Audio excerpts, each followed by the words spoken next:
Hi friends, ఒక చిన్న కథ మీకోసం.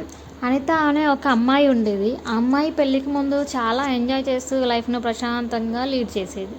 ఒకానొక రోజు తనకు పెళ్ళయింది. పెళ్ళైన తర్వాత ఆమె లైఫ్ చాలా మారిపోయింది. ఎలా అంటే ఉదయాన్నే లేవడం, వంట చేయడం, ఇల్లు శుభ్రం చేసుకోవడం, మళ్ళీ ఆఫీస్కి వెళ్ళడం. ఇంకా పెళ్ళైతే అమ్మాయిలకు ఎలా ఉంటుంది తెలిసిందే కదా. లైఫ్ మొత్తం మారిపోతుంది. కానీ ఆమె ఆ లైఫ్ మారిన జీవితాన్ని ఒక కొత్త ప్రపంచం అని తెలుసుకొని ముందుకు సాగిపోయింది.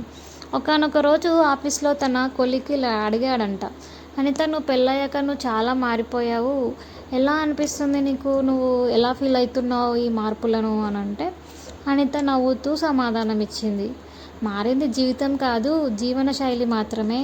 ప్రేమ, బాధ్యతల మధ్య సంతులనం ఏర్పరచుకుంటూ ముందుకు వెళ్ళడం నేర్చుకుంటున్నాను. అది కూడా ఒక కొత్త లైఫ్ జర్నీయే కదా అని నవ్వుతూ సమాధానం ఇచ్చిందంట. నిజానికి పెళ్లి తర్వాత మహిళల జీవితం మారుతుంది, కానీ వారి సామర్థ్యం, వారి కళలు మాత్రం మారవు. అవి కొత్త రూపంలో ముందుకు సాగుతాయి. కానీ ఇవన్నీ సాగాలి అంటే సరైన తోడు దొరికితేనే ఇవన్నీ ముందుకు సాగుతాయి, లేదంటే సాగవు.